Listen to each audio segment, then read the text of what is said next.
अब मजीद बात करते हैं consolidated statement of comprehensive income की प्रॉब्लम पर।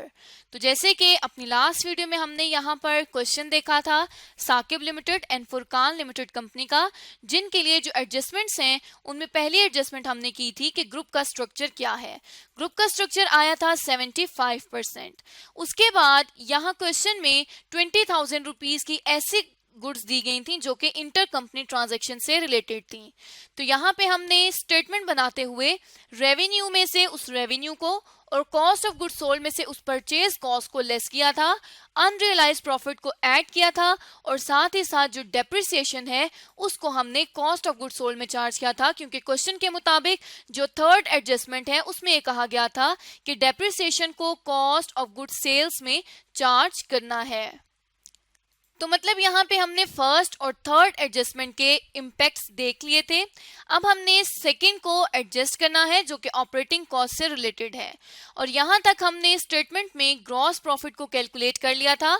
अब हमने क्या करना है, अब हमने ये देखना है कि ऑपरेटिंग एक्सपेंसेस कितने हैं।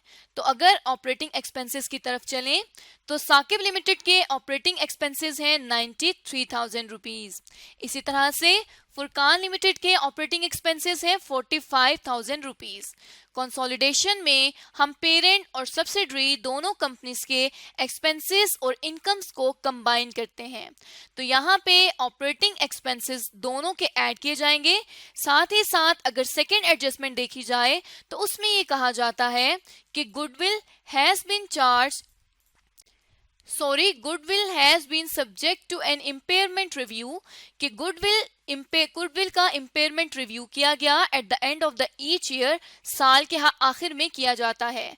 Since the acquisition and review at the end of the year revealed another impairment of 5,000 rupees. इसमें ये कहा जाता है कि अभी जब करंट इम्पेयरमेंट की गई है तो उसके मुताबिक 5,000 रुपए की मजीद इम्पेयरमेंट आई है गुडविल में, मतलब 5,000 रुपए से मजीद गुडविल डिक्रीज हुई है।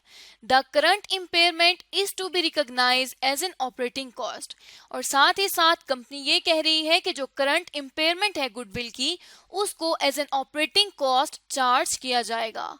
तो यहाँ पे अगर हम देखें तो ऑलरेडी हमारे पास ऑपरेटिंग एक्सपेंसेस दोनों के आ रहे हैं, मजीद 5,000 को इनकॉर्पोरेट करके ऑपरेटिंग एक्सपेंस कैलकुलेट कर लेंगे।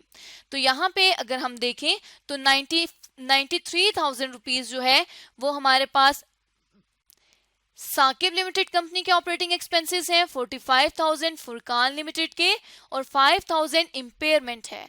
जब हमने इन तीनों का टोटल किया तो ये हमारे पास आ जाएगा 143, और ये 143 जो है ये ऑपरेटिंग एक्सपेंस है। ग्रॉस प्रॉफिट में से ऑपरेटिंग एक्सपेंस को लेस किया जाता है, तब आता है प्रॉफिट फ्रॉम ऑपरेशंस।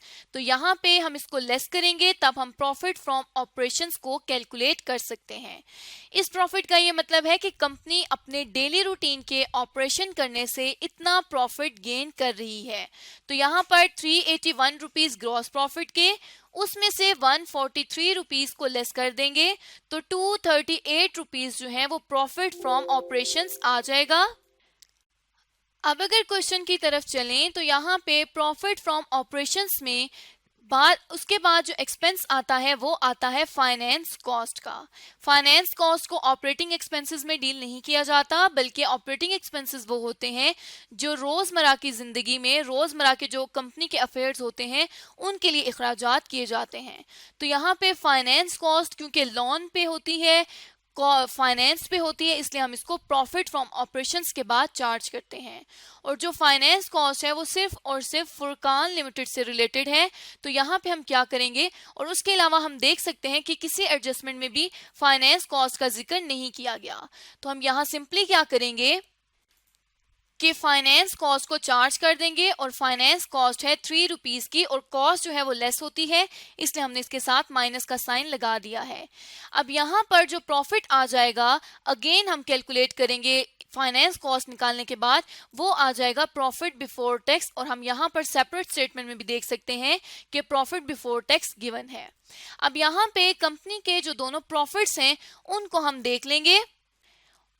और अब प्रॉफिट के लिए क्या करेंगे कि 238 में से माइनस कर देंगे 3000 रुपीज को, तो ये 235 रुपीज का प्रॉफिट बिफोर टैक्स आ जाएगा। अब जब यहाँ पे प्रॉफिट बिफोर टैक्स आ गया है तो अब इसमें से हमने टैक्स को माइनस करना है जो कि दोनों कंपनीज का सेपरेट दिया हुआ है। तो क्योंकि यहाँ पर कोई भी टैक्स की परसेंटेज नहीं बताई गई और हम जब भी कंसोलिडेशन करेंगे दोनों कंपनीज का टैक्स यहाँ जो सेपरेटली स्टेटमेंट में है उसी को कंसोलिडेटेड स्टेटमेंट में भी ट्रांसफर करेंगे। तो यहाँ पर टैक्स को लिख देंगे और टैक्स जो है वो हमारे पास साकिब लिमिटेड का 50 है और फुरकान लिमिटेड का 32 है। इन दोनों को ऐड करेंगे और यहाँ पर जब लिखेंगे तो ये आ जाएगा 82,000 रुपीज का टैक्स, जिसमें 50 जो है वो साकिब का था और 32 फुरकान लिमिटेड का। अब यहाँ तक हमारे पास टैक्स जो है वो कैलकुलेट हो चुका है। अब हमने देखना है कि आफ्टर टैक्स प्रॉफिट क्या है इस साल के लिए कंसोलिडेशन करने के बाद। तो अगर हम प्रॉफिट की तरफ चलें तो 235,000 रुपीज प्रॉफिट बिफोर टैक्स है, इसमें से 82,000 रुपीज का टैक्स है, लेस करने के बाद प्रॉफिट आ जाएगा 153,000 रुपीज का। अब ये जो प्रॉफिट आया है ये पूरे ग्रुप का आया है, मतलब इस प्रॉफिट में कुछ हिस्सा सब्सिडरी का है, इस प्रॉफिट में कुछ हिस्सा पेरेंट का है क्योंकि पेरेंट कंपनी को ओन कर रहा है, पेरेंट का कंपनी पर कंट्रोल है, और कुछ हिस्सा ग्रुप का नहीं है जो कि नॉन कंट्रोलिंग इंटरेस्ट का है जिसको कंपनी जो है वो कंट्रोल नहीं कर रही। तो पहले हम ये देख लेते हैं कि नॉन कंट्रोलिंग इंटरेस्ट का प्रॉफिट में कितना हिस्सा है। उसके लिए हम यहाँ पे एक मजीद वर्किंग करेंगे और इस वर्किंग को हम कह देंगे कि ये है वर्किंग नंबर 3 जो कि नॉन कंट्रोलिंग इंटरेस्ट से रिलेटेड है। तो सबसे पहले तो हमने ये देखना है कि प्रॉफिट जो है फुरकान लिमिटेड का उसमें कितना शेयर था एनसीआई का। तो फुरकान लिमिटेड का सेपरेटली प्रॉफिट जो है वो 80,000 रुपीज है, लेकिन ये प्रॉफिट एडजस्टेड नहीं है, ये प्रॉफिट कंसोलिडेशन से पहले का है। तो यहाँ पे हम लिखेंगे कि एनसीआई का शेयर कितना है प्रॉफिट में। तो अगर हम उसको देखें तो वो हमारे पास आ जाएगा 80,000 इंटू 25 डिवाइडेड बाई 100। अब यहाँ पर अगर देखें तो अगर 75% हिस्सा कंपनी का है तो 100 में से जब 75 को लेस कर देंगे तो 25% हिस्सा जो है वो एनसीआई का है। तो अब ये 25% हमने हिस्सा प्रॉफिट में से ले लिया, तो अगर जब हम इसको कैलकुलेट करेंगे तो ये आ जाएगा 20,000 रुपीज। अब ये तो वो एनसीआई का हिस्सा है जो कि कंसोलिडेशन से पहले का है। अब इसमें हमने कुछ एडजस्टमेंट्स परफॉर्म की हैं, वही तीनों एडजस्टमेंट जो हमने एडजस्ट की थी इनकम स्टेटमेंट में। उसमें सबसे पहली जो एडजस्टमेंट आ जाएगी वो आ जाएगी कि ये जो अनरियलाइज्ड प्रॉफिट था इसमें एनसीआई का कितना शेयर था। तो अगर हम यहाँ पर देखें तो 4,000 रुपीज का अनरियलाइज्ड प्रॉफिट हमने ऑलरेडी कैलकुलेट किया हुआ है। इसमें से अब सिर्फ और सिर्फ एनसीआई का हिस्सा अलग करना है। तो क्योंकि नॉन कंट्रोलिंग इंटरेस्ट पे कंपनी का कोई भी कंट्रोल नहीं होता इसलिए हम उसको सेपरेटली चार्ज करते हैं। तो 4 के ऊपर 25,000 रुपीज जब हमने 25% जब हमने अप्लाई किया तो ये आ जाएगा ₹1,000। अब ये जो एनसीआई का शेयर है इस अनरियलाइज्ड प्रॉफिट में वो है 1,000 रुपीज। पहली तो एडजस्टमेंट हमने देख ली। दूसरी अगर एडजस्टमेंट देखें तो वो इम्पेयरमेंट से रिलेटेड आती है, क्योंकि फुरकान लिमिटेड कंपनी से रिलेटेड गुडविल इम्पेयर हो रही है तो उसमें अगर पेरेंट का हिस्सा है तो एनसीआई का भी हिस्सा है। तो यहाँ पे हम देखेंगे कि एनसीआई का कितना हिस्सा है। तो टोटल जो गुडविल इम्पेयर हुई थी वो हुई थी 5,000 रुपीज की, उसमें 25% हिस्सा एनसीआई का था। तो यहाँ पर जो एनसीआई का हिस्सा कैलकुलेट हो जाएगा वो 1,25,000 रुपीज जो है वो कैलकुलेट हो जाएगा। तो यहाँ तक दूसरे एडजस्टमेंट को भी हम एडजस्ट कर चुके हैं।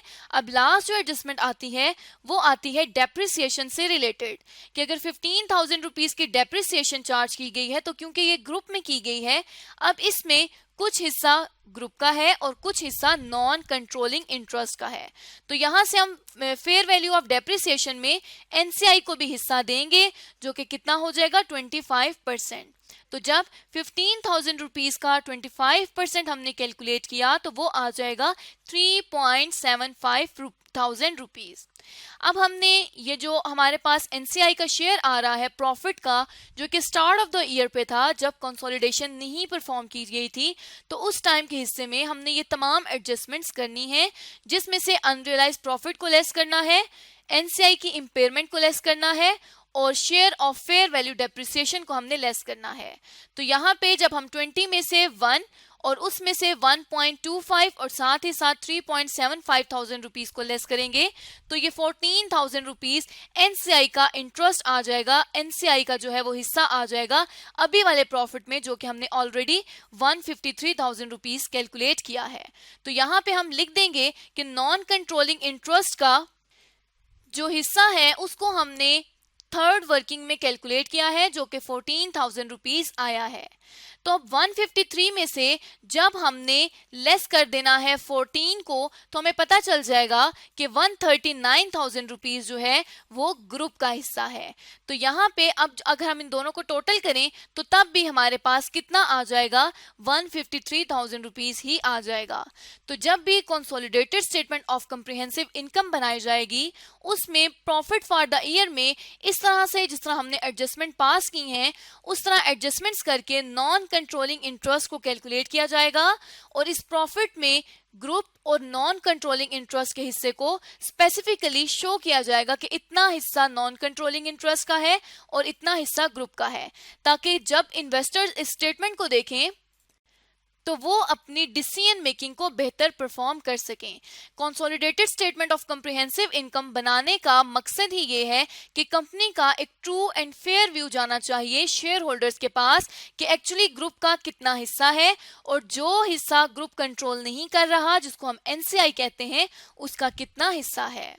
तो इस तरह से आज की इस वीडियो में हमने जाना कि consolidated statement of comprehensive income किस तरह से बनाई जाती है और हमने तमाम पॉसिबल एडजस्टमेंट्स करके साकिब लिमिटेड कंपनी के लिए consolidated statement of comprehensive income बना ली।